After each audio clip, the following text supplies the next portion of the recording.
ሕፃናቶችሽን ይዞ በአለት ላይ የሚፈጠፍጣቸው የተመሰገነ ይሁን። የተመሰገነ ይሁን እንዴ! ሕፃናቶችሽን ይዞ በአለት ላይ የሚፈጠፍጣቸው የተመሰገነ ይሁን ይላል። እስቲ ይሄንን እንዴት አድርገን እንደምታስረዳኝ ሊዮና ወደ ሌላ ገባለሁ። ደግሞ ምኑ ነው ያልገባ? እንዴት ማለት ምኑ ነው ያልገባ? እንዴት ይገባኛል እንደዚህ አይነት ነገር? አሚን ፈጣሪ ያዘዘው ነው ያልገባ? ምንድን ነው ያልገባ? ግደላቸው ነው ጨርሳቸው ነው እያለ ያለው። ኦኬ በቃ አይ አመሰግናለሁ። በቃ አመሰግናለሁ። በቃ እነሱ የእንትን ነበሩ በሰዎች እጅ የተሰሩ አማልክትን ያመልኩ ነበር። እነሱን አጥፋቸው እያለ ነው። ይሄ ብዙ ቦታ ተጠቅሷል። ሕፃናቶቻቸውን ነው እያለ ያለው ወዳጅ። ሕፃናቶች ዘራቸውን እንዲጠፋ ነው እያዘዘ ያለው። ምንም የማያውቁትን ማለት ነው። ምንም የማያውቁትን ያው አባታቸው የሚያደርጉት ያደርጋሉ። ኦብቪየስሊ መች አረጉና ገና መች አረጉና ነው በፍርም ፈጣሪ ወደፊት የሚያደርጉትን ነገር ያውቃል። ቀላል ነገር ነው እኮ። ሕፃናቶቻቸውን ይዞ በአለት ላይ የሚፈጠፍጥ የተመሰገነ ነው።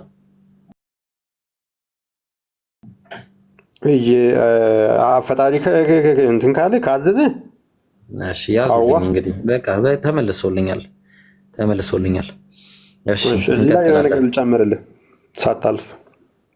አይ እኔ ጥያቄን ራሱ እኮ በአግባቡ አልመለስክም ማለቴ እኔ ራሴ እንዲህ መከራከር ምናምን እንትን ስላላልኩ ነው። በቃ እኮ ገረገለ። አይ ምክንያት አይደለም። እኔ ምክንያት ፈጣሪ ለምን እንደሚያዝ አላውቅም። ፈጣሪ አይደለም ኦብቪየስሊ ለምን አዘዘ? እኔ ደግሞ የኔን ሐሳብ ሰጥ እግዚአብሔር ፍትሃዊ ነው አይደለም? እግዚአብሔር ፍትሃዊ ነው አይደለም? በጣም ፍትሃዊ ነው። እንደሱ ራሱ ፍትሃዊ በጣም ጥሩ። እሺ እንደ እግዚአብሔር ፍትሃዊ ከሌለ አባት ባጠፋው ልጅ ይጠየቃል? ልጆች ባጠፉት አባቶች አይገደሉ የሚለው ማን ነው መጽሐፉ ላይ? ያው እሱ ስለ ወደፊት ነው የሚያወራው። እያደበላለክ ነው አንድ ነገር ልንገር ይሄን ሳትል መጽሐፍ ቅዱስ ስታነብ አዲስ ኪዳንና ብሉይ ኪዳን ወይ ደግሞ ኦልድ ቴስታመንት እና ኒው ቴስታመንት ብሎ ተከፋፍሏል። አይተህ ከሆነ ኦልድ ቴስታመንት ማለት ቆይ አይደለም፣ ጥያቄው እዚህ ነው ያለው። ለዛ ነው ኦልድ ቴስታመንት ላይ እግዚአብሔር ባረገው ላይ ነው ሚኖ እግዚአብሔር ነው ያረጋው። የብሉይ ኪዳኑን ያረጋው ማን ነው? እግዚአብሔር ነው አይደለም አላልኩም እኔ። ግን ታይሙ ለያያል ነው። ታይሙ ለምን ይለያያል ብለህ ጠይቀኝ። ታይም ችግር የለብኝም። ኦሬዲ ተፈጽሟል ነገሩ። ተፈጽሟል እኮ አልተፈጸመም ብያለሁ ኢብራሂም እኮ። ትክክል እኮ ነው። አሁን ገብቶኛል እኮ ልትለኝ የፈለግከው ገብቶኛል እኮ ነው። አልገባም። ምንድነው ልትለኝ የፈለግከው? እስኪ ንገረኝ። ምንድነው የፈለግከው? ልትለኝ የፈለግከው ነገር አሁን በአዲስ ኪዳን ላይ እንዲህ አይነት ህግ የለም እያልከኝ ነው አይደለ? አዎ ለጠላቶቻችሁ ሙቱ ይላል አዲስ ኪዳን ላይ። ደግሞ እኔ ደግሞ እየጠየቅኩ ያለሁት እግዚአብሔር ስላደረገው ነገር ነው እየጠየቅኩ ያለሁት። እግዚአብሔርማ የፈለገውን ነገር ማድረግ ይችላል እኮ። እሱ አንድ የፈጠረው የሰው ልጅም በቃ እሱማ ትክክል ነው። የፈለገውን ያደርጋል ማለትና ፍትሃዊ ነው አይደለም ማለት ደግሞ የተለያዩ ለየቅል የሆኑ ንግግሮች ናቸው። ፍትሃዊማ ነው ፈጣሪ አይደል? አንተና የሚገል ማን ነው? የሚያኖር ማን ነው? ፈጣሪ እኮ ነው። ከሱ ውጪ ነው እንደምትኖር እኮ አምላክ ነው። አምላክ ፈጣሪ ነው የምንለው እኛ እኮ እሱን እኮ አሁን እኮ ይኸውልህ የተወሰነልህ ጊዜ መኖርና የሆነ በጊዜ የምትሞትበት ነው ሁኔታ አለ ራሱ። ግን ማን ነው የሚገልህ? እንደ አምላክ ነው የሚገልኝ። እንደ ምን ሆነ ነው የሚገልህ? እኮ ትጠይቃለህ። ለምን ትገለኛለህ ብለህ መጠየቅ ትችላለህ እኮ። ያለ ፍትህ ነው እንደ የሚገደለው ታዲያ? ይሄ እኮ ሰዎች ላይ እኮ ያለ ነገር ነው። ፍትህ አለመሆኑ በምን አረጋገጥ ካንተ? አሁን እኔ ያልኩህ ምንድነው እነሱ ሌላ ማለት ነው የሚያመልኩት። ልጆቻቸውን መስዋዕት እያደረጉ ነው እያሰገሩ ያሉት። ወደኋላ ተመልሰ ቼክ ስታደርጉ ምንድነው ስትሪያቸው? ለምንድነው እንዲገደሉ ፈጣሪ የፈለገው ብለህ ስጠይቅ ማብራሪያ አለ። እሱ ነው ዋናው መረዳት ያለብህ እኮ። እኔ አሁን እኮ ይኸውልህ እኔ ከራሴ ከኪሴ አውጥቼ አይደለም የምናገረው። እግዚአብሔር ራሱ የተናገረው ንግግር አለ። ምንድነው የተናገረው እግዚአብሔር? አባቶች ባጠፉት ልጆች አይገደሉ ይላል። እሱ ክርስቶስ ከተወለደ በኋላ እያወራ ነው። ስለ ወደፊት ነው እያወራ ያለው። ጭራሽ ኧረ እባካችሁ አንድ በሉን። ለዛ ነው አዲስ ኪዳን የተባለው እኮ ለዛ ነው ኢብራሂም። ምን ሆነ ነው ይሄ ጥቅስ የት ነው ያለው? እሺ ደግሞ ላሳይ። ጠላቶቻችሁን ውደዱ። ምን ላሳይ? ክርስቶስ የተናገረው ጊዜ ራሱ አባቴ ይኸውልህ በኢየሱስ ጊዜ ራሱ ስለ ሰይፍ ይወራል። ችግር የለውም። እዛ ላይ እንመጣለን። አሁን እሱ አይደለም ግን ጥያቄ። ኢየሱስ ግደሉ ያለበት ቦታ ታሳኛለህ? ኧረ እረዱ ያለበትን አመጣልሃለሁ። ግድ የለም። እኔ አሁን እሱን አይደለም እስኪ አመጣልሃለሁ። አሁን እዚህ ላይ እንተማመን እንዴ? መጀመሪያ እዚህ ላይ ሳንተማመን ወዴት እንሄዳለን? እንዴ ምን ሆነ ነው? እዚህ ላይ እኮ ጥያቄ መለስኩልህ። ስለ ልጆች አይገደሉ የሚልበት የለም አለ አለ ብሉይ ኪዳን ላይ አለ። ትእዛዙ ለማን ነው የመጣው? ይሄ ትእዛዝ ለእስራኤላውያን። አዎ ያኔ ስለነበሩት ማለት ነው አይደለ? እነሱ ነበሩ በቃ ፈጣሪ ጋር የነበሩት እዛኔ። ሌላ ህዝብ እኮ ከፈጣሪ ጋር አልነበረም እዛኔ። አመሰግናለሁ። ስለዚህ አሁን እግዚአብሔር እዛ ጋር እንዳይገደሉ ብሎ አባት ስለ ልጅ አይገደል ካለ በኋላ ድጋሚ ደግሞ አማሌቅን እንደዚህ ምታ ብሎ ይናገራል አይልም? ይላል። አንተ እያወራ ያለው ኢሳያስ ውስጥ መሰለኝ ልጅ ለአባቱ ኃጢአት አይሙትም ብለው እሱ ክርስቶስ ከተወለደ በኋላ የሚሆነውን ነው እያሳያለው። ስለ ወደፊት ነው። እርግጠኛ አይደለሁም። ያው እንደዛ ብዬ ስለተጠራጠርኩ ነው። ችግር የለውም። ግን እሱ ስለ ወደፊት ነው የሚያወራው።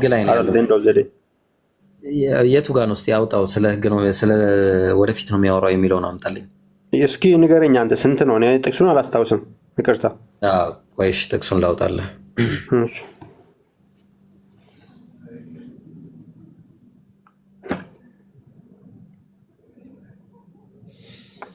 እሺ ምን ይላል? ዘጸአት 24:16 ላይ እሺ ዘዳግም ይቅርታ ዘዳግም ምዕራፍ 4:18 ላይ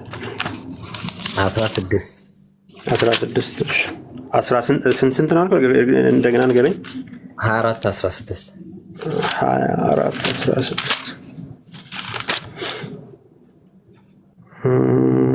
አባቶች ስለ ልጆቻቸው ልጆችም ስለ አባቶቻቸው አይገደሉ፣ እያንዳንዱ በራሱ ኃጢአት ይገደል። በጣም ጥሩ። አማሌቅ ማን ነው ኃጢአት የሰራው? አማሌቅ ነው ልጆቹ ናቸው የሰሩት? አባቶቻቸው አማሌቅ። አዎ በጣም ጥሩ። የተገደሉት እነማን ናቸው?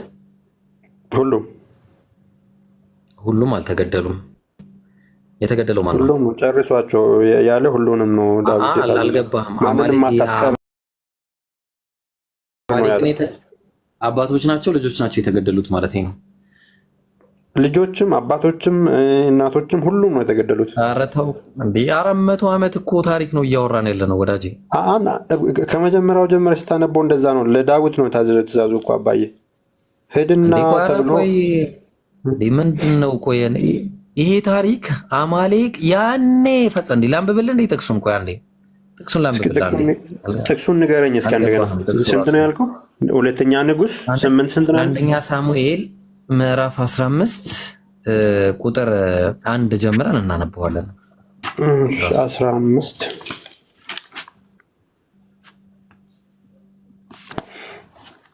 አዎ አንብቡ። ሳሙኤልም ሳኦልን አለው በሕዝቡ በእስራኤል ላይ ንጉሥ እንድትሆን እቀባህ ዘንድ እግዚአብሔር ላከኝ አለ። ማን? እግዚአብሔር። አሁንም የእግዚአብሔርን ድምፅ ስም አለ። ተናጋሪ ከዚህ በኋላ እግዚአብሔር ነው የሚለው። የሰራዊት ጌታ እግዚአብሔር እንዲህ ይላል አለ። ምን ይላል? እስራኤል ከግብፅ በወጣ ጊዜ እስራኤል ከግብፅ በወጣ ጊዜ አማሌቅ በመንገድ እየተቃወመ ያደረገበትን እበቀላለሁ አለ። በቀል ነው እያደረገ ያለው። በቀል ደግሞ ምንድነው? በቀል ምንድነው? ያላደረገ ላይ ነው እየተበቀለ ያለው። ልብ አድርግ እሺ። ያላደረገ ላይ ሳይሆን ያደረገ ላይ ነው። አይ ያደረገ ምን አርጎ ነው? ምን ሆነ ነው? ምን አርጎ ነው ላል? እስኪ አንብበው ያውኑን እንደገና እኮ ልነግርህ እኮ ነው። አሁንም ሄደህ አማሌቅ ምታ። ልጆቻቸው ናቸው አማሌቅ የተባሉት። ኖ አይ ምን ስላደረጉ ነው የምበቀላቸው? ያውን የሰራዊት ጌታ እግዚአብሔር እንዲህ ይላል፣ እስራኤል ከግብፅ በወጣ ጊዜ አማሌቅ በመንገድ እየተቃወመ ስለነበር ነው። ነው በቀልም እያደረገ ያለው። ስለዚህ የተገደለው አማሌቅ የተገደለው ያኔ የነበረው ነው ወይስ ልጆቹን የተገደሉት ነው ጥያቄ? ጨርሳ እዛ ሱታ ያለ እሱንማ እኮ እሱን እኮ እየጠየቅኩ ያለሁት። እሱ ታሪኩ እኮ የታወቀ እኮ ነው።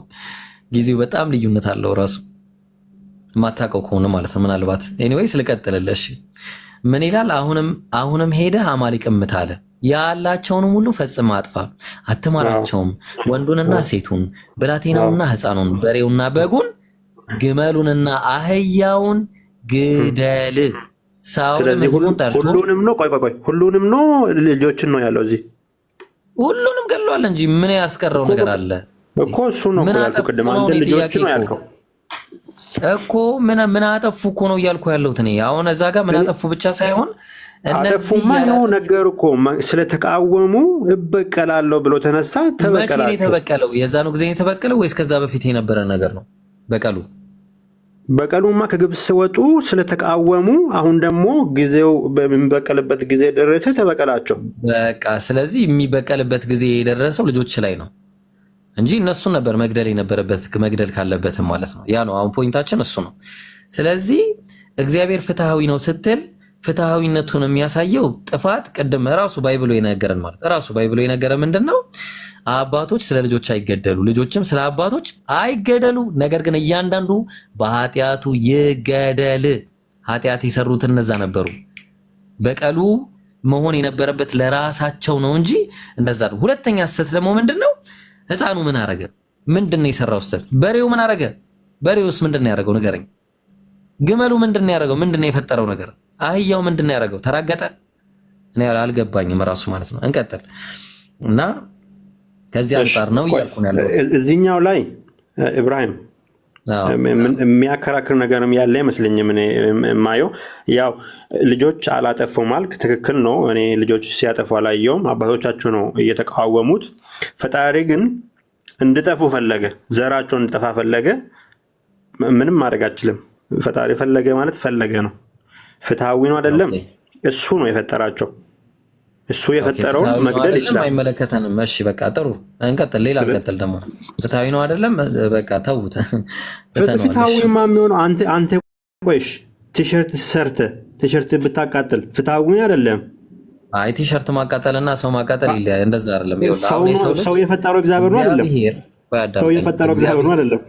ትክክል ነህ እኮ። ስለዚህ ፍትሃዊ አይደለም ማለት አችልም። ማዚህ ቲሸርት እኮ ግዑዝ እኮ ነገር ነው። ምን ሆነ ነው? ፈጣሪ ማለት እኮ እኛን የፈጠረው እኛም ቲሸርት እንደምንፈጥረው እኛን ፈጠረ ማለት እኮ። እኛ እኮ ነፍስ አለን እኮ ያመናል እኮ። ነፍስን የሰጠ ፈጣሪ ነው አይደለም እኮ። እሱን ነው እኮ እየነገርኩ ያለው። ቆይ እንዴ ስሰጥ ሲወስድም ምንም ችግር የለውም ማለት ነው። ፍትሃዊ አይደለም ማለት ነው። ይኸውልህ አምላክ እሱማ ትክክል እኮ ነው። ነፍስ ሲወስድ እሱ ጊዜያችን መሞቻችን ሲደርስ ራሱ ይገለናል። ራሱ አሁን በፈለገው ሰዓት ራሱ ብገለን ጊዜ የሚሰጥም እሱ እኮ ነው። አባዬ ኢብራሂም ትክክል ነው። እሱ ነው የሚሰጠን። ትክክል ነው የሚለው እኮ። ስለዚህ ፍትሃዊ አይደለም ብለህ መከራከር አችልም ነው። እዚህ ፖይንት ራሱ ምንድን ነው ፍትሃዊ እንዳይሆን የሚያደርገው መሰለህ? ፍትህ ሰጠ ራሱ። ምን ብሎ ነው የሰጠው? አንተ አሁን እየፈረርክ ያለው እኮ አንተ ነህ። በፈጠረው እሱ ከገደለ እኔ አይደለሁም። ቁም ነገር እኔ አይደለሁም። ዘጸአት ኦሪት ዘዳግም ምዕራፍ 24 ቁጥር 16 ነው ፍትህ የሰጠው። ምን ብሎ ፍትህ ሰጠ መሰለህ? እስራኤል ህዝቦች ነው እያወራ ያለው። ምንድናቸው እነዚህ? የምን ህዝቦች ናቸው? የእስራኤል ልጆች አይደሉም። እነዚህማ እስራኤል ከግብፅ ሲወጡ የተቃወሙ ናቸው እያለ ለእስራኤል ህዝቦች ላልሆኑ ሰው አይደሉም። እነሱ ሰው አይደሉም አልኩ። ምን በቃ እንደዛ ነው ታዲያ። ህጉ እዛኔ ዳግም ላይ የተጻፈው ለእስራኤላውያን ነው። ይሄኛው እስራኤላዊ አይደለም። አማልክ ዋን በቃ ስለዚህ በቃ በአጭሩ እነዛን አይመለከትም፣ ለነሱ አያገባውም ማለት ነው እግዚአብሔር። ብሉይ ኪዳን ባይዞ ሌላ ህዝብ አይመለከትም ብያለሁ እኮ ነው። ኢትዮጵያዊ አይመለከትም። ስለዚህ አሁን ምንድነው እንደዛው አይታዩም ማለት ነው እነሱ በቃ ዝም ብለው እዛኔ የፈጣሪ ልጆች አይታዩም። ለዛ ነው እኮ እስራኤልን መረጥኩ። ፈጣሪ ልጅ መታየት አይደለም ጥያቄ፣ እንደ ሰው ነው እያልኩ ያለሁት። እንደ ሰው ሰውማ ሰው ናቸው። ያ ነፍስ ስላላቸው ግን የተመረጡት አልነበሩም። እዛኔ እንደ ሰው ቢታዩ ኖሮማ ለነሱ የሰጠውን ህግ እነዛ ላይ ይሰራ ነበር። ምንድነው አይሰራም። እዚህ ላይ ያለው ህግ ብሉይ ኪዳን ላይ ያለው ህግ ለእስራኤል ህዝብ ነው የተሰጠው። አባዬ በቀላሉ ማለት ነው። ፍትህማ እንዳላረገ እኮ ራሱ እኮ ነው መጀመሪያ ከነሱ አንጻር ሳይሆን ማየት ያለብን ከእስራኤላውያን ፍትህ አንጻር ራሱ ነው። ሁለት አይነት ፍትህ ማየት እንችላለን እዚህ ጋር። የመጀመሪያው ፍትህ እነዛ መገደላቸው ሌላ ነገር ነው። ገዳዮቹ ራሱ ምንድን ነው የሚሰሩት? ተግባባ?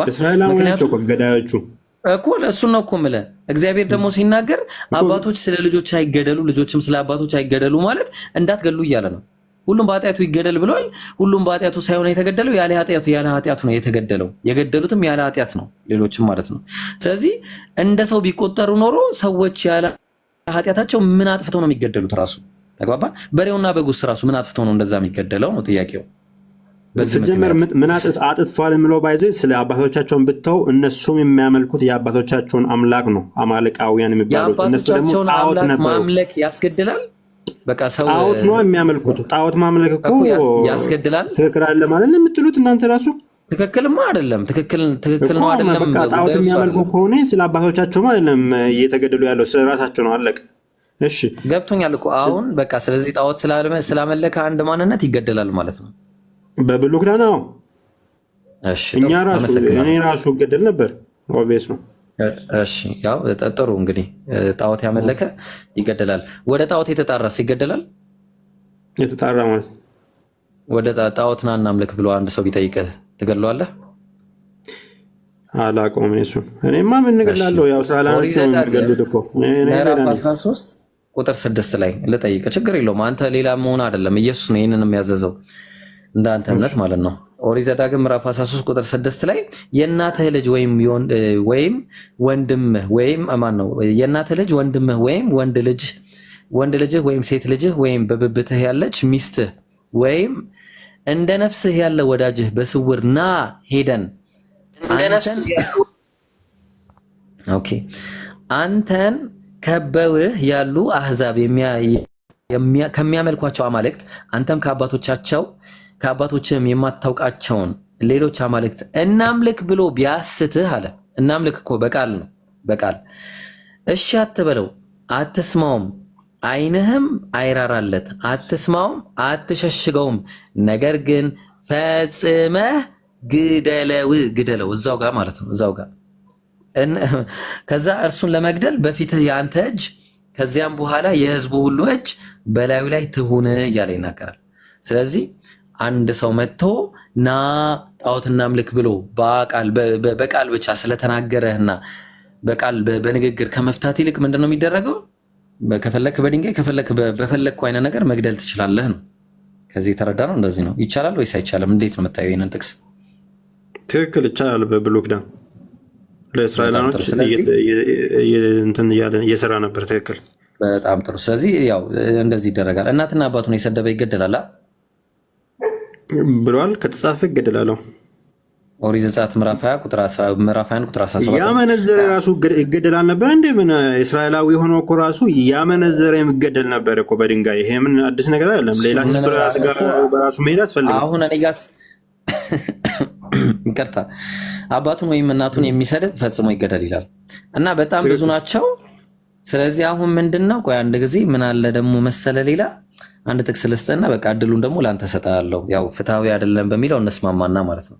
ኦሪት ዘሌዋውያን ፍትሃዊ አይደለም የሚለው አንተ ነህ ያልከው እኮ እንደሆነ ታስረዳኛለህ።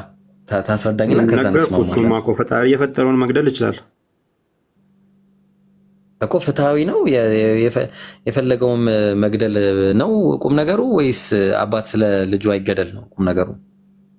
ፍትሃዊ ማለት እኮ ባይዘ ፍትህ ማለት ነው። ፍትህ ማለት ደግሞ በህግ ነው ማለት ነው አይደል? የሚመራው እኮ በቃ በህግ። ታዲያ በህግ ሲመራ እንዴት ነው? ህግን ያወጣ ማለት ነው አምላክ እኮ። አምላክ ነው እኮ ህግ ያወጣው። በቃ ህጉን ስለዚህ እሱ ባወጣው ህግ እንዳይመሩ ነው እየተደረገ ያለው ማለት ነው። እንዲመሩ ነው እንጂ መቼ ተመሩ? አሁን ህጉ ያወጣው መጀመሪያ ህግ በአባት ስለ ልጅ እንዳይገደል ተብሎ ነበር የተነገረው። ከዛ ደግሞ ራሱ እንደገና እሱ ኮንቴክስቱ የተለያየ ነው ብሮ፣ አትሳሳት። ምንም ኮንቴክስቱ አይለያይም።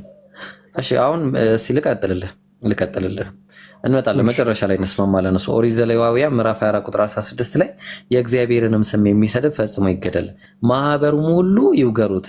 መጻተኛ ወይም የአገር ልጅ ቢሆን የእግዚአብሔርን ስም በሰደበ ጊዜ ይገደል፣ ሰውንም እስኪሞት ድረስ የሚመታ ፈጽሞ ይገደል ይላል። ስለዚህ አሁን የእግዚአብሔርን ስም በአደባባይ አሁን ቢሰድብ ይገደላል ወይስ አይገደልም? አሁንማ አዲስ ኪዳን ነው ብያለሁ። ኦኬ፣ እግዚአብሔርን ስም አይገደልም፣ በብሉይ ኪዳን ይገደላል። ግሬስ ፕሬየር ነው። አሁን እነዚህ ህጎች ተሽረዋል። ጊዜ ነው የሚባለው እኛ ጋር። እነዚህ ህጎች ተሽረዋል። አልተሻሩም፣ ተፈጸሙ እንጂ በክርስቶስ በየቱ ጋር ነው የተፈጸመው? እስቲ አንድ ጥቅስ ስጠኝ። ክርስቶስ መስቀል ላይ ሲሰቀልና ለሰው ሁሉ ልጆች ሲሞት። እሱማ ሌላ ጉዳይ ነው እንዴ? ሌላ ጉዳይ አይደለም። ሁሉም ነገር ሰው እንዲሞት የተፈረደበት ባይዞ ስለ ኃጢአት ነው፣ ስለ አዳም ኃጢአት ነው። አዳም ኃጢአትን ደግሞ ከእግዚአብሔር ጋር እንዳንገናኝ ነው ያደረገን። እሱን ደግሞ መጥቶ መንገዱን የከፈተልን በደሙ በክርስቶስ ነው፣ መስቀል ላይ በመሰቀሉ። ለዛ ነው አዲስ ክዳን የተባለው። ክዳኑ አዲስ ነው። አሁን ችግር የለውም። አሁን በቀላሉ ማለት ነው ተሽሯል። አልተሻረም ነው አይደል? መልስ ተፈጸመ አልተሻረም። ሌላ ሰው ተስፋዬ ሚታርግ። እሺ ተፈጸመ። እኔ እኮ አሁን ተፈጸመ ስትለኝ እኮ ማለት ነው ጥሩ። እሺ አሁን ለምሳሌ ተፈጽሟል አይደል? ከዚህ በኋላ ወንጀል ብትሰራ ይቆጠርብሃል? ወንጀል ብትሰራ ማለት ወንጀል ለምሳሌ ዝሙት ብትሰራ ማለት ነው ይቆጠርብሃል ስትልስ ማለቴ በቃ አሁን ተቀጥቅጣ አትገደልም አይደል አንተ? አዎ። ለምንድን ነው የማትገደለው? ክርስቶስ ደሙን ስላፈሰሰልኝ። ኦኬ። ወንጀልህ ተምሮልሃል ወይስ አልተማረልህም? ተምሮልኛል። ስለዚህ ወንጀል የለብህም ማለት ነው ዝሙት ብትሰራ። ዝሙት ስሰራ ያው ከዛ በኋላ አሁንም ይቅር እባላለሁ በክርስቶስ ደም። ክርስቲያን ወገኖቻችን ሆይ ከዚህ በኋላ እንደፈለጋችሁ ዝሙት ስሩ፣ ሰው ግደሉ፣ ከወደዳችሁ ትእዛዝን ጠብቁ። ለምን አንተ የራስህን ጥቅስ አታምጣ? እንደዛ ነው እያልክ ያለው። አላልኩም። እሺ አሁንም ደግሜ ልጠይቅ። ከዛ በኋላ ከወደዳችሁ ትእዛዝን ጠብቁ ይላል። ደግሜ ልጠይቅ። ታዲያ ምን ትርጉም አለው የኢየሱስ ደም? ትእዛዝን መጠበቅ ካለብህ ምን ትርጉም አለው? አንተ አሁን ንጹህ ነህ 100%? እኔ ስለኔ አልጠየቅኩም። አሁን እኔ ስለአንተ እየጠየቅኩ እኔ እና አንተ ያው ሰው ነን። ለዛ ነው ሚኖ ቆይ እኔ ስለኔ እስልምና ኮንሴፕት ሌላ ነው። ቆይ አሁን አንተን ነው እየጠየቅኩ ያለሁት። አሁን በኢየሱስ ደም ተሰርዮልኛል ብለሃል አይደለ? አዎ። በኢየሱስ ደም ኦልሬዲ ከተሰረየልህ ዝሙት ስትሰራ ኃጢአት አለብህ ወይስ የለብህም? አልሰራማ ስለሚወደው ነው። አልሰራም አይደለም የሚሰራ ሰው ሞልቷል። ክርስቲያኑ ነው የሰራው ሰው እንዴት ነው? ይሰራል። አዎ ትክክል። አዎ። ስለዚህ እንዴት ነው የሱ ጉዳይ? እንዴት ነው ወንጀል አለበት የለበትም? እኛ ምን እንላለን መሰለህ? ሁሉም ሰው ባጭሩ አለበት ወይስ የለበትም? ኃጢአተኛ ነው ብለን ነው የምናስበው። ዝሙት ስራ ማለት ውሸትም ተናገር፣ ትንሽ ስተትም አርግ፣ በልብም ተመኝ፣ ኃጢአት ነው ብለን ነው የምናምነው። ያ ኃጢአቱ ተምሮለታል። ሳይሰራ እንዴት ይማርለታል? ያው ተጸጽቶ ይቅርታ ሲጠይቅ ይሰረይለታል እንጂ ካልጠየቀ ይቅርታ አይሰረይለትም። መጠየቅ ማለት እኮ ተሳስቻለሁ እኮ ገባኝ። ተሳስቻለሁ ብሎ ካልጠየቀ አይማርለትም። አዎ እንደዚሁ ዝም ብሎ አይማርለትም። ስለዚህ ኢየሱስ ደም ከንቱ ሆነ ማለት ነው፣ ምንም ጥቅም የለውም። ኃጢአቱን እኮ የሚሰረይለት ደሙ ነው። አባዬ እኮ ስጠይቅ እኮ እሱን ነው እኮ እያልኩ ያለሁት። ኢየሱስ ኦልሬዲ መስቀሉ ላይ ተቸንክሮ ከሞተ ለሰው ኃጢአት፣ ያ ለሰው ኃጢአት የሞተው ኢየሱስ ኦልሬዲ በቃ ምንም ወንጀል እንደሌለብህ ነው ሊያረግ፣ ንጹህ ነው ሊያረግ የሚገባው። አለዛ ደግሞ አይ የምትል ከሆነ ደግሞ ሌላ ችግር ነው የሚፈጠረው። ተግባባን? ስለዚህ አሁን አንተ ዝሙት ብትፈጽም ወይ ብትሰርቅ ወይ ብትገድል ኢየሱስ ለወንጀሌ ኦልሬዲ መጥቶ ተሰቅሎልኛል ብለህ ካልክ ተምሮላል ነው መባል ያለበት። ተግባባን? አይደለም ከተባለ ደግሞ ወይ በህግ ነው መፈጸም ያለበት፣ እንደ ድሮ ማለት ነው መገደል አለበት። እሱ ነው እኮ ህጉማ ይፈርድብሃል። ህጉ ዝሙት የሰራ ምንድነው? ቆይ ህጉ ዝሙት የሰራ ምን ይደረጋል? ይሞታል ይባላል። እኔ አሁን ዝሙት ስሰራ አንተ እንዳልከው ሞት ነው የሚገባኝ፣ ፍርዴ ሞት ነው። ክርስቶስ ግን እኔ ወደ ክርስቶስ መጥቼ እሱን ካመንኩኝ እኔ ሞቼላለሁ፣ ደሜ ይሄው ላንተ ብሎ እኔ ተቀብሎኝ ኃጢአትህን ይሰረይልኛል ነው እያልኩ ያለ። ጥሩ ኃጢአትህም ተሰርዮልሃል አይደለ? አዎ እኮ ይህንን ነው እኮ እያልኳችሁ ያሉት። አሁንም በድጋሚ ሰርፕራይዝ 216 ሰዎች ከፈለጋችሁ ዝሙትም ስሩ፣ ከፈለጋችሁ ግደሉ፣ ተምሮላችኋል በኢየሱስ ደም እያልኩ ነው። በቃ ሰርፕራይዝ ሁሉም ኃጢአት ነው። እሺ አንተ እንዴት ነው በቁርአን ኃጢአት የምትሰረልኝ ንገረኝ። የጨረስን ይሄንን ተስማማን፣ እዚህ ላይ ተስማማን። እኔ ያልኩን ያው መቀበልና አለመቀበል ያንተ ፈንታ ነው። እኔ ለምን አንተ ራስህ እኮ አልተቀበልከው? ሚኖዬ መች ተቀበልከው? ተቀብዬማ ነገርኩህ እኮ መቀበል ተሰረየልኝ ማለት እኔ ተሳስቼ ኃጢአት ስሰራ ማንም ሰው ደግሞ የማይሳሳት ሰው የለም። ሁሉም ሰው ይሳሳታል። ስለዚህ በራሴ መጽደቅ አልችልም። ትክክል ነው። ኢየሱስም ይሳሳታል። አሜን።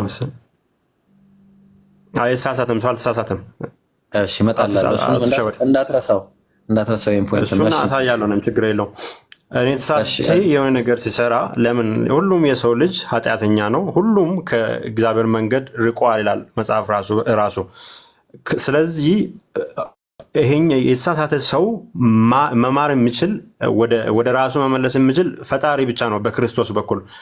ክርስቶስ ደግሞ ደሙ ንጹህ ስለነበረ ለሰው ልጆች ነው የተሰዋው፣ ደሙን ያፈሰሰው። ለዛ በሱ በኩል ነው እኛ ጽድቅ የምንሆነው። ከኃጢአት ነው ንጹህ የነበረው ኢየሱስ። ምንድን አልከኝ? ኢየሱስ ከኃጢአት ነበር አይደል ንጹህ የነበረው? ከሁሉም ኃጢአት። በጣም ጥሩ። ስለዚህ ኃጢአት ከተገኘበት ደግሞ ጭራሽ ወንጀል አይማርም፣ ያው መገደል ነው ያንተ ጣፋንታ ማለት ነው አይደል? 100%። በጣም ጥሩ። እንግዲህ ልብ አድርጉ። ጥቅስ ልስጥህ። አሁን ኦኬ፣ ማቴዎስ ወንጌል ምዕራፍ 23 አውጣ። ምዕራፍ 23 ቁጥር 35 23። ከዛ በፊት መጽሐፈ ምሳሌ ምዕራፍ 30 ላይ ገባልኝ። ከዛ በፊት ይቅርታ፣ መጽሐፈ ምሳሌ ምዕራፍ 30 ላይ ገባልኝ ቁጥር 6። ከዚህ በኋላ ግን እኔ ነኝ የምጠይቅህ። ትጠይቀኛለህ። አሁን እኮ ሁሉም ነገር ሊያከትም ስለሆነ ከዛ በኋላ ምንም የምናወራ አይመስለኝም። እኔ ትጠይቀኛለህ የፈለግከው። እሺ፣ ምሳሌ ስንት ነው ያልከው? ምሳሌ ምዕራፍ 30 ቁጥር 6። 30 ቁጥር 6 ምን ይላል? በእርሱ ቃል ላይ አንዳች አትጨምር፣ አለዛ ይዘልፋል፣ ሐሰተኛም ያደርጋል። ምን ያደርጋል? በቃል ላይ ከጨመር ካለ ያዘልፋል፣ ሐሰተኛም ያደርጋል። ሐሰት ምንድነው? ኃጢአት ነው አይደል? ሐሰት። በጣም ጥሩ ተማምነናል። አሁን ማቴዎስ ወንጌል ምዕራፍ 23 ቁጥር 35 ላይ እንሂድ። 23 35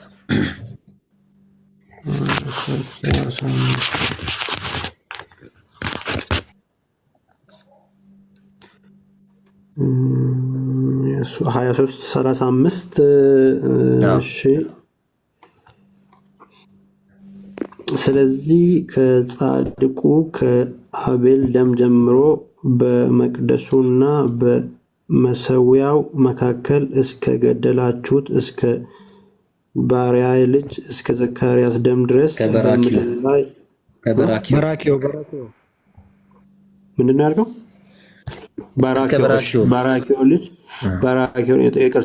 በራኪዮ ልጅ እስከ ዘካርያስ ደም ድረስ በምድር ላይ ለፈሰሰው ንጹህ ደም ሁሉ እናንተ ተጠያቂዎች ናችሁ ይላል። እሺ እዚህ ጋር ተገደለ የተባለው ማን ነው? አቤል እስከ ዘካርያስ ልጅ በራኪዮ ልጅ ዘካርያስ። የበራኪዮ ልጅ ዘካርያስ። በጣም ጥሩ አመሰግናለሁ። ይሄን ተናጋሪው ኢየሱስ ነው ታውቃለህ አይደለ?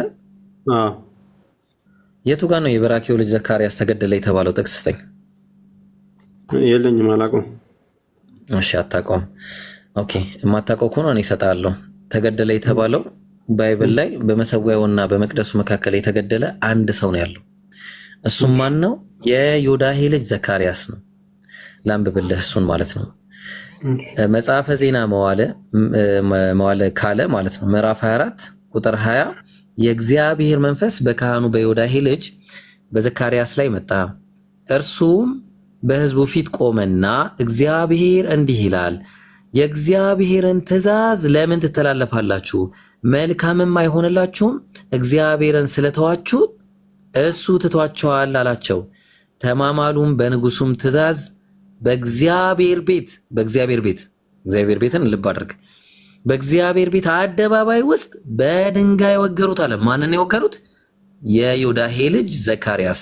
አሁን መረጃ ምንድን ነው ካልከኝ፣ ይሄ መረጃ አንደኛ የቤተ የመጽሐፍ ቅዱስ መዝገበ ቃላት የኢትዮጵያ መጽሐፍ ቅዱስ ማህበር ከፈለክ ሃርድ ኮፒው መለኝ እሱንም ላሳይ ይችላል። እዛ ላይ ምን ብለው ነው ያስቀመጡት? ይሄ ነገር ሊትራሊ ኢየሱስ መሳሳቱን የሚያሳየው ምን አለ? የካህኑ የዮዳሄ ልጅ በንጉሱ ኢዮስያስ ትእዛዝ በእግዚአብሔር ቤት አደባባይ ውስጥ ተወገረ። ሁለተኛ ዜና አሁን የጠቀስኩልህ ጥቅስ ማለት ነው። ሁለተኛ በራኪዮ አለና የበራኪዮ ልጅ በ520 ከክርስቶስ ልደት በፊት ማለት ነው ከነብዩ ሐጌ ጋር ተነስቶ የቤተ መቅደሱን ስራ እንዲፈጽሙ አይሁዳውያን አነሳስቷቸው ዕዝራም 5:1 ላይ ጠቀሰ። ግን አለ እንግዲህ በማቴዎስ 23:35 አሁን የጠቀስኩልህ ጥቅስ የተጠቀሰው የበራኪዮ ልጅ ቢሆንም ማለት ነገሩ ስለ ዮዳሄ ልጅ መወገር ያሳስባል።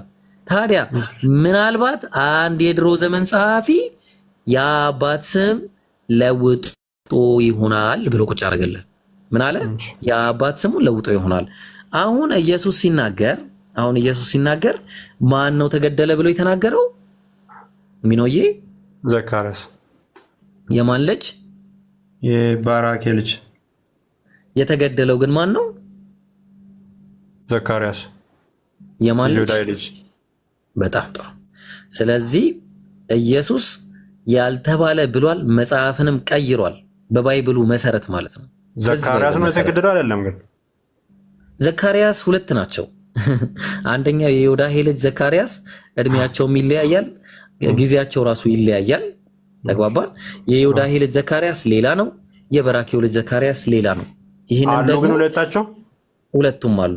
ሁለቱም ያሉ ሰዎች ናቸው። አሁን ጥያቄሽ አሉ ካልክ አዎ እነዛ ይኸው ተገደለ የተባለው የበራኪዮ ልጅ ዘካርያስ ሳይሆን ኢየሱስ ተሳስቶ ምንድነው ያለው? የዮዳሄ ልጅ ዘካርያስ ተገድሏል ማለት ሲገባው የበራኪዮ ልጅ ዘካርያስ ብሎ ነው የጠቀሰው። ይሄንን የበራኪዮ ልጅ አልተገደለም፣ እንደዛ አልተገደለም። የበራኪዮ ልጅ በምን አወቀው አልተገደለም የሚለው እስካሳይ መረጃ የለም። መረጃ ስለላ እንከራከራ እንተወሱም። አሁን ተሳስቷል ማልተሳሳትም ለማለት መረጃ መኖር አለበታል። ማምጣት ነው መረጃ ካለ ማምጣት። እኔማ የለኝም አልኩ እኮ መጽሐፉ የኢትዮጵያ መጽሐፍ ቅዱስ ማህበር ነው ያዘጋጀው። ችግር የለውም እኮ እኔ እሱ አልተከራከርኩም ብሮ። እኔ ያልኩ ምንድነው የበራኬ ልጅ ዘካርያስ የሚባል አልተገደለም የሚል አሳየኝ ነው ያልኩ። ይኸው አልተገደለም አሉ እኮ አልተገደለም እኮ እያልኩ ነው። ይሄ ኮመንት ነው። እኔ ባይብል ላይ ነው እያልኩ ያለሁት። የሰው ኮመንት ባይብል ነው። አልተገደለም። እስኪ አሳየኝ አልተገደለም የሚል። ተገደለ የሚል ስታሳየኝ ነው አለመገደሉን የምናውቀው። ይሄው ክርስቶስ ተናግሯል።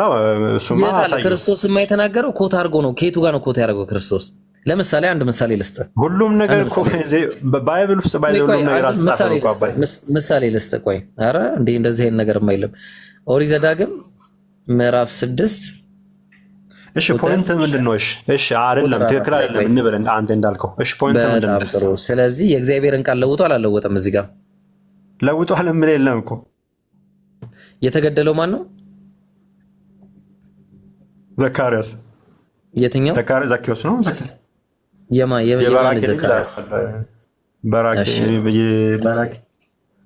የበራኪዮ ልጅ ዘካርያስ ተገደለ ብሎ ኢየሱስ ተናገረ። ግን የተገደለው ስለ እውነት ማን ነው? ብሉይ ኪዳን ላይ አይደለም ምላለ የበራኬ ልጅ አይደለም ምላለ የለም አልተገደለማ። ኖርማል አሟሟት ነው የሞተው እሱ። የለም አንደኛ እዚህ አሁን እኔ አልከራከርም። ለምን እንደማልከራከር ታውቃለህ? እሺ ይሄንን የምቃወም ጥቅስ የለም። የበራኬ ልጅ አልሞተም ዘካርያስ የሚባል የለም የሚል ጥቅስ የለም። ስለዚህ አልከራከርም። እኔ ማስረጃ የለኝም። ሞቷል ምን ደግሞ ክርስቶስ ነው የተናገረው። ቆይ አንድ ልጨርስልህ። ገብቶኛል እኮ መጽሐፍ ቅዱስ ላይ ሁሉም ነገር አልተጻፈም። ባይዜ መጽሐፍ ቅዱስ ላይ ሁሉም ክስተቶች አልተጻፉም። ምን ለማለት ፈልገ ነው? ኢየሱስ ከየት አምጥቶ ነው የተናገረው? የሌለ ነገር ነው የተናገረው? እሱማ እግዚአብሔር እኮ ነው ራሱን። እሱ እኮ ሁሉም ነገር ያውቃል። አባይ የለማ ስለሌለ እኮ ነው። የለም አሁን ቆይ አንድ ምሳሌ ልስጥ እባክህ። እዚህ ጋር ዘዳግም 6:4 ላይ እስራኤሎች ስማ አምላካችን እግዚአብሔር አንድ እግዚአብሔር ነው አለ። ከዛ በኋላ ኢየሱስ ደግሞ ማርቆስ ወንጌል ምዕራፍ 12 ላይ መጥቶ ቁጥር 29 ላይ ምንድነው እያለ ያለው? ከጻፎችም አንዱ መጥቶ ሲጠይቀው ምንድነው የመለሰው? ኢየሱስም መልሶ እንዲህ አለው፣ ከትእዛዛት ሁሉ ፊተኛ አይቶ እስራኤሎች ስማ ምን አለው? ጌታ አምላካችን አንድ ጌታ ነው አለ። ከየት ነው ያመጣው ይሄን ጥቅስ? ኢየሱስ ባይዜ ሁሉንም ጠቅሶ ነው ያወራው ካልክ አይደለም፣ ተሳስታል። የጠቀሳቸው ጥቅሶች አሉ፣ ያልጠቀሳቸው ጥቅሶች አሉ። ከየት አምጥቶት ነው የተናገረው? እሱ ነው ብሉይ ኪዳን ከዘፍጥረት ጀምሮ እሱ ራሱ ነው ያጻፈው ብለን ነው የምናምነው እኛ። አሁን ሌላ ችግር ውስጥ ልገባ ነው ድጋሚ ማለት ነው። ሌላ ችግር ምንድነው የምገባበት ችግር መሰለ? ያልተባለ ብሏል ማለት ነው። ሌላ ጭማሪ አምጥቷል ደግሞ እሱ ራሱ ነው የሙሴ ሕግ ራሱ እሱ እኮ ነው የተባለው። መረጃ ሙሴን እኛ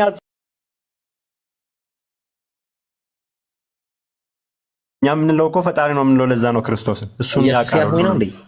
ኢየሱስ ያህዌ ነው ነው። ቆይ ወደ ሌላ አትሻገር። አሁን ደግሞ ነው ጠይቀኝ። ለዛ ነው የነገራቸው ያህዌ ነው፣ ለሙሴ የሰጠው ያህዌ ነው። ኢየሱስ ደግሞ ያህዌ አይደለም ወልድ እንጂ። አሁን ክርስቶስም የተገለጠው ያህዌ ነው ብለን ነው የምናምነው። ኤብሮ ያው አንተ አለመቀበል አይደለም ዋናው ነገር፣ እኛ የምናምነው ነው። እዚህ ላይ ተገደለ የተባለው የበራኪው ልጅ ዘካርያስ የቱ ጋር ነው? መረጃ አስጠኝ። ሁሉም ነገር አይጻፍም ብያለሁ። ይሄን መጽሐፍ ካለውና በቃ እሺ፣ የምቃወም ደግሞ አሳየኝ አንተ።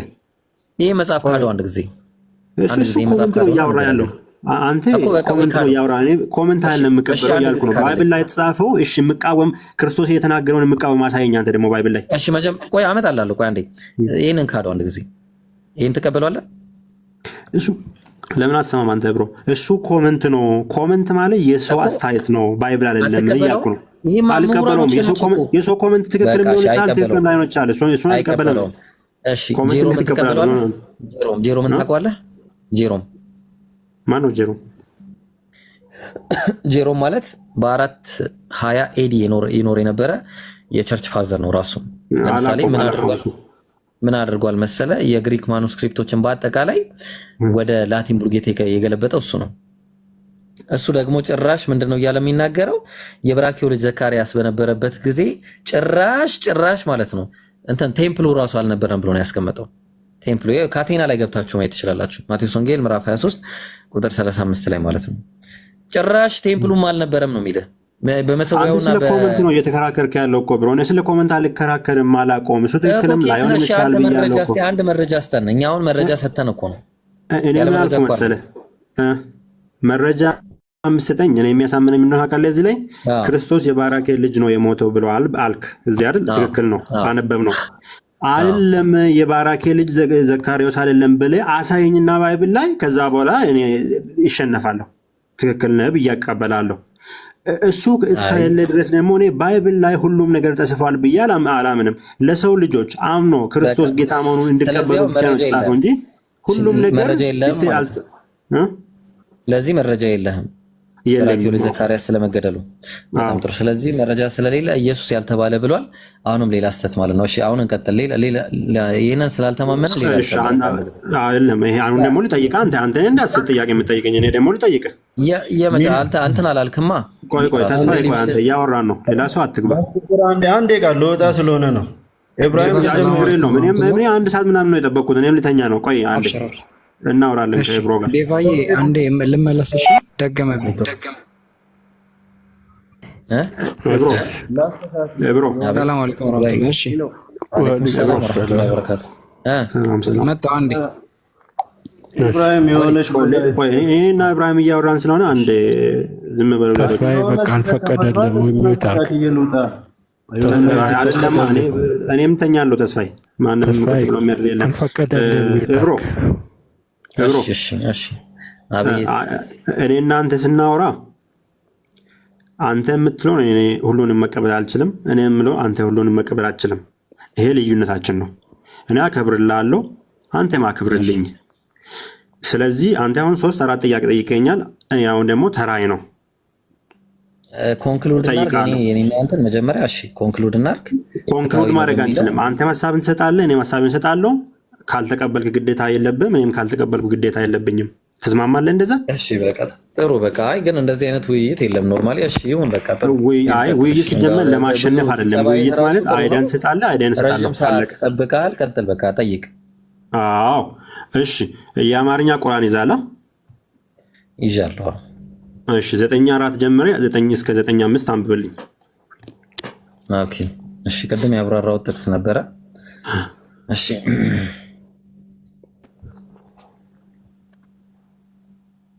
እሺ 9:4 ሱረቱ ተውባ ቻርጅ ስሰካ ልክ 5% ነው የቀረኝና ቻርጅ ስሰካ ኦቨር ሂቲንግ ይለኛል። ምን እንደሆነ አላውቅም። እሺ ቻርጀሩ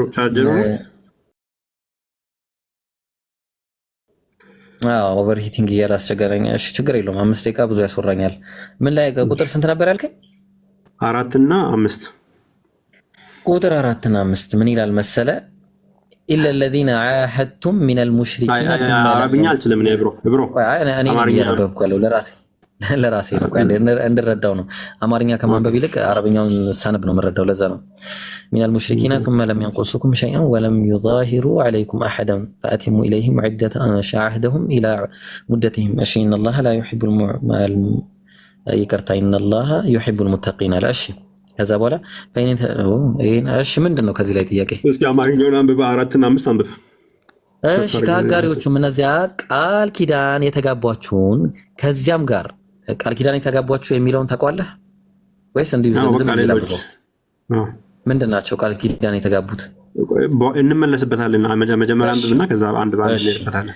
ከአጋሪዎቹም እነዚያ ቃል ኪዳን የተጋቧችሁንና ከዚያም ምንም ያላደረጉባችሁ ማን ነው ያላጎደሉባችሁም በእናንተ ላይ አንድም ያላደረጉ ማን ነው ያረዷችሁ ሲቀር እነዚህን ቃል ኪዳናቸውን እስከ ጊዜያቸው መጨረሻ ሙሉላቸው አለ። አላህም ጥንቁቆችን ይወዳልና። የተከበሩትም ወሮች ባለቁ ጊዜ አጋሪዎችን ባገኛችኋቸው ስፍራ ግደሏቸው፣ ያዟቸውም፣ ክበቧቸውም፣ ለእነርሱም መጠባበቅ በየመንገዱ ተቀመጧል። በመጠባበቅ ማለት ነው። እሺ ከዛስ ምን አለ? ልቀቁላቸው። ኦኬ ማነው ቢጸጸቱም ሰላትንም በደንቡ ቢሰግዱ ግዴታንም ምጽዋት ቢሰጡ መንገዳቸውን ልቀቁላቸው አለ። አላህ መሐሪና አዛኝ ነውና ይላል። እሺ ምንድነው ጥያቄ ከዚህ ላይ? አጋሮቹ ማን ናቸው? አጋሪ ሙሽሪኮች ናቸው። ማን ናቸው? ጣዖታውያን